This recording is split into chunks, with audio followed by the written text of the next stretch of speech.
The Miami girls soccer team is kicking off a new season, and there's a lot of new faces in the crowd. It's definitely going to be a rebuilding year. Head coach Amber Fry has a team full of underclassmen. I didn't have a lot of seniors graduate, but I only have 4 seniors this year, 3 juniors, and the rest are sophomore and freshmen and 8th graders. In her second year, the young coach is learning how to work with young players. With the young team, you know, it's hard to get them to focus on more than just, 20 minutes drills. So you had to shorten up the drills, make them super intense for 20 minutes and then give them a break. But what they lack in age, they make up for in enthusiasm. After just missing out on qualifying for state last year, the team is ready and excited for a new season. This team's like, hey, we can do this. And so I think they're ready to win. So that's what we're looking forward to. Their season home opener will be against Grants on August 27th. Reporting in Gallup, I'm Tamara Lopez. New Mexico United fans may be known as the Curse, but they're definitely not unlucky. And after United's big win against FC Dallas, they get a chance to see their favorite team play in Minnesota. First Financial Credit Union made a donation to help United offer a flight for fans to watch the U.S. Open Cup quarterfinal match. The Curse was eager to get their hands on tickets. They sold out in less than 10 minutes. For $249, fans get round-trip airfare, a ride to and from the airport, and a swag bag that includes a limited edition t-shirt. The match is set for July 10th. It'll be a battle of the Uniteds, New Mexico versus Minnesota. So the only question now is whether it's BYOC, bring your own chili. Reporting in Albuquerque, Tamara Lopez, KOB 4 Sports.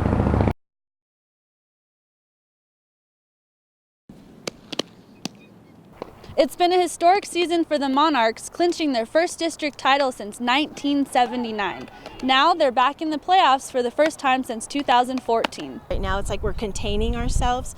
We're appreciative by all means, but I think that the focus continues to where we're like, oh, thank you, okay. They're grateful, I know they are, and they see that hard work has paid off. It's amazing. I have this amazing group of girls who are standing behind by my side, and we all work together. Yeah, every team has their rough patches and stuff, but we're hanging in there and we're pushing through it all and being a team. The Monarchs continue to have a record-breaking season, tied for the most wins in program history.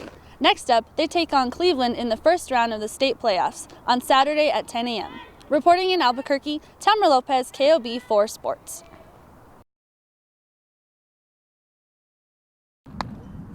After struggling in the beginning of the season, Josh Lackner has really hit his stride, hitting 2 home runs in the last 2 games. The team expects a lot out of me, so I think that's mostly why I put so much pressure on myself. But talking to Coach McCoy and Coach Baca, they were like, we know you're good, we know that what you can do, just go out there and just play the game. Lackner and the Sartans are on a roll, on a 6-game winning streak, undefeated in districts, and hoping to make it back to the state tournament. To overlook somebody in our district would be a big mistake on our part. We focus on the opponent at hand and just play the next guy. After high school, Lackner plans to attend Howard College, where he's committed to play baseball. He also plans on studying to be a physician's assistant there. Reporting in Albuquerque, Tamara Lopez, KOB 4 Sports. Albuquerque High is off to a great start this season. Senior pitcher Zay Martinez gave an unforgettable performance against Santa Fe last week, pitching a perfect game, retiring all 9 batters that she faced. I didn't even realize until after the game, my coach was like, you threw a perfect game, and I was like, oh. Well, that's great. She was on, the team was on, there was a lot of energy in the dugout. I didn't want to say anything until the game was complete. In fact, my brother's my assistant coach, and we didn't talk about it till the very end of the game. Martinez has committed to play softball at Eastern New Mexico. Next up, the Bulldogs take on Capitals Saturday. Reporting in Albuquerque, Tamara Lopez, KOB Sports 4. When Tyson Dyer isn't playing football for the Lobos, he's probably under the hood of a car. The Australian punter started learning to work on cars from a very young age. My dad was a mechanic, so I've been around cars pretty much my whole life. I mean, my dad taught me was to change a tyre. After high school, Dyer decided to continue in the family business. Once I realised I wanted to be a mechanic, enrolled into trade college. Worked on cars out of high school for about 9 years. In 2014, Dyer said goodbye to Australia and moved to Canada to be closer to his girlfriend. There he worked as a mechanic while coaching Australian rules football. It was a good experience for me. I feel like I became a better mechanic because of it, because there was a lot more rust. Definitely helped me as a mechanic working in Canada. A few years later, Dyer wanted to pursue a college football career. His experience with Australian football made him perfect for a punting position. He started in Palomar Junior College in San Diego, California, and later transferred to New Mexico. And word has gotten out about his talent with cars. I was actually in the parking lot like 3 weeks ago replacing one of the guy's front brakes. It's cool that I guess I have that ability even though I'm going to school now. I'm sure, all the way through my life I'll still use that, mechanical knowledge. Dyer is studying business at UNM and hopes to continue working in the auto industry, just like his dad. Reporting in Albuquerque, Tamara Lopez, KOB4 Sports.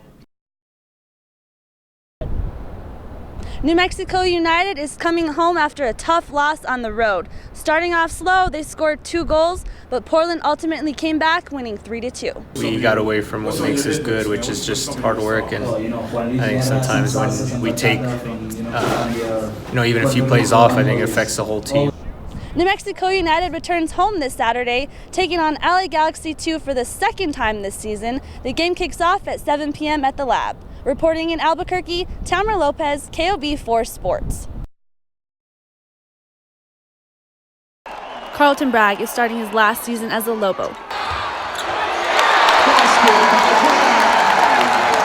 He's enjoying every minute of it. To me, it's like, it's just my last go-round. You just got to take everything in. This is my last time, my senior year, so, I'm just, it's emotional for me. I just take every day like it's my last. With all the new faces on the Lobos, it's a fresh start for the whole team. It's more like a reset button, just more so just getting comfortable with the guys, getting to know your teammates, just coming for the upcoming season, Bragg is taking on more of a leadership role this year, along with his roommate Jaquan Lyle. The pair spent some time watching the NBA Summer League, where they hope to be soon.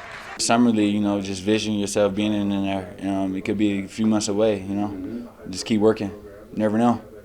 In Bragg's first season, he had a strong inside presence. This year, he's working on his outside presence to help stretch the floor. Reporting in Albuquerque, I'm Tamara Lopez for KOB4 Sports.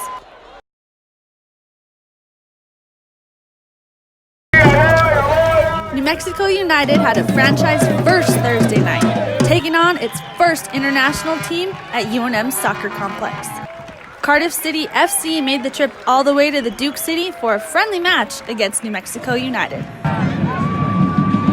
Both teams put up a good fight, tying it up 1-1. This is the last friendly match for New Mexico United before they return to the USL schedule with Sacramento Republic FC July 24th in California. Somos Unidos, New Mexico campeón! Reporting in Albuquerque, Tamara Lopez, KOB4 Sports.